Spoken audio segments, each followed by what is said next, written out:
আমার মসজিদে একটা ছোট্ট বাচ্চা আসে, ছোট্ট একটা বাচ্চা। আমার মসজিদে অনেক বাচ্চা, ছোট্ট ছোট্ট বাচ্চা অনেক। ধরেন সকালবেলা কমসে কম 150 বাচ্চা থাকে, ছোট ছোট বাচ্চা।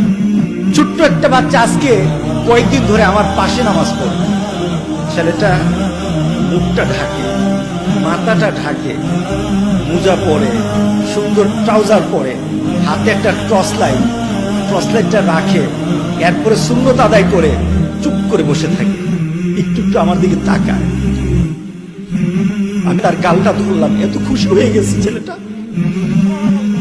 আমি ছোট্ট বাচ্চার গালটা ধরে আমি অনুভব করলাম এই বাচ্চাটা ওই বাচ্চা না, এই বাচ্চাটা আল্লাহকে সন্তুষ্ট করার জন্য মাকে ডেকে ডেকে আগে ঘুম থেকে উঠে যায়,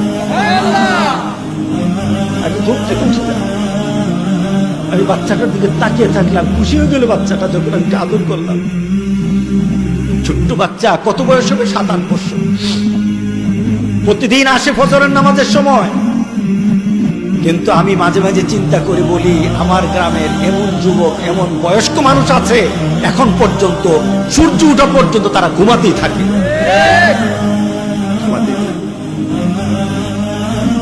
ওই শিশু বাচ্চাটা তার বন্ধুদেরকে নিয়ে, ওই পানিয়ারূপের ছেলেটা তার বন্ধুদেরকে নিয়ে ডেকে ডেকে মসজিদে আনে। স্কুলে, যে স্কুলে পড়ে, ওই স্কুলে সে জোহরের নামাজ পড়ার জন্য প্রতিদিন মসজিদে যায়। টিচার তাকে নিষেধ করল, আসতে দিল না। তার মনে স্ট্রাইক করেছে, মনে কষ্ট লেগেছে, মনের ভিতরে তার একটা পরিবর্তন চলে আসছে। যে শিক্ষক, যে প্রতিষ্ঠান আমাকে নামাজ পড়তে দেয় না, ওই শিক্ষক আর প্রতিষ্ঠানের কাছে আমি কিছু পড়াশোনা করব না, আমি এখানে পড়বই না। যে বারণ করে আমাকে যে আমাকে নামাজ পড়তে নিষেধ করে, নামাজ পড়তে আমাকে বাধার সৃষ্টি করে, আমি তার কাছে পড়বো না। আর বড় ভাইদেরকে বলবো যারা নামাজে আসে, ভাই আমি স্কুলে পড়বো। কি করবো? আমি মাদ্রাসায় পড়বো। কোন মাদ্রাসায় পড়বা? আমি আড়াইবাড়িতে পড়বো। আমার কাছে যুবকগুলি এসে বলল, হুজুর আমাদের গ্রামের এই বাচ্চাটা, এই ছোট্ট বাচ্চাটা আপনার মাদ্রাসায় পড়তে চায়, কিন্তু বাচ্চাটা গরিব, বাচ্চার মার ক্ষমতা নেই, বাবার ক্ষমতা নেই যে টাকা দিয়ে আপনার মাদ্রাসায় পড়াবে। আমাদেরকে বলার পরে আমরা যুবকরা চাঁদা উঠিয়েছি, টাকা উঠিয়ে কিছু টাকা একত্রিত করে আপনার কাছে আসছি। হুজুর আপনি যদি মেহেরবানি করে বাচ্চাটাকে ভর্তি করেন, আমাদের কাছে 6000 টাকা আছে।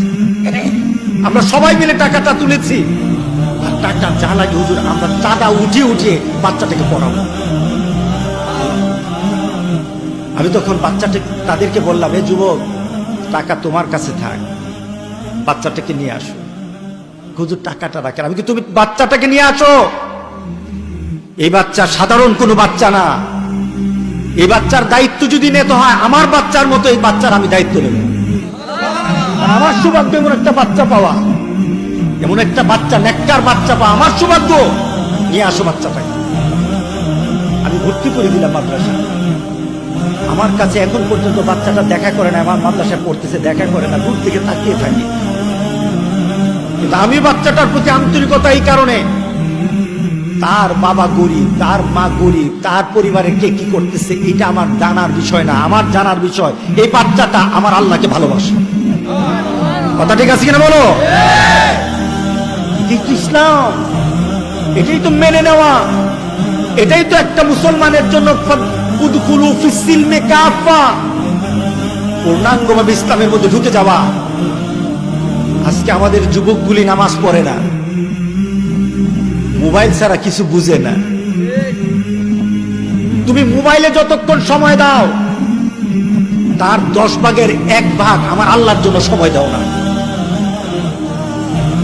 তুমি মোবাইলের মধ্যে তুমি যা কিছু দেখো, ওই দেখাটা দিয়ে তোমার মধ্যে চিন্তা আসে না, যে চিন্তার কারণে তোমার শাস্তি হবে, এই চিন্তা তোমার মধ্যে আসে না, তোমার পরিবর্তন হয় না।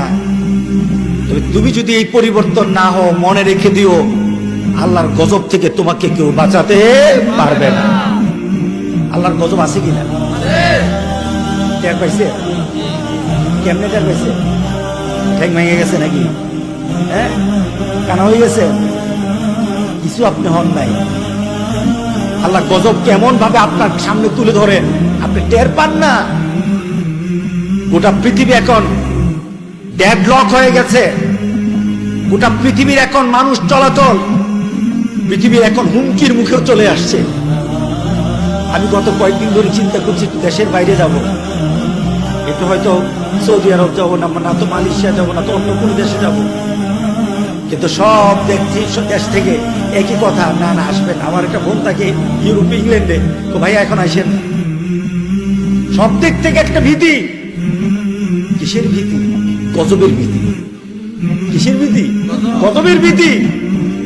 আপনার ভিতরে যদি চিন্তা চলে আসে, এই গজব তো আসে এয়ারপোর্ট দিয়ে, এয়ারপোর্ট বন্ধ, গজব ঢুকবে না।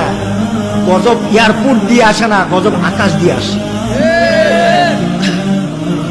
আমাদেরকে চিন্তা করা দরকার।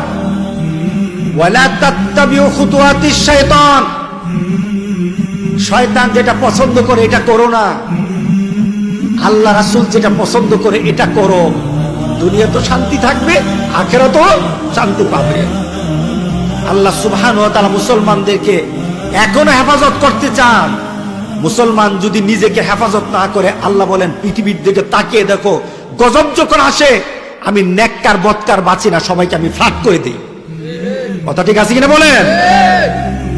গজব থেকে বাঁচতে হবে কিনা বলেন? বাঁচতে রাজি আছেন? দুইটাই ঘুমাবেন। ফজরের নামাজ কিভাবে পড়বেন?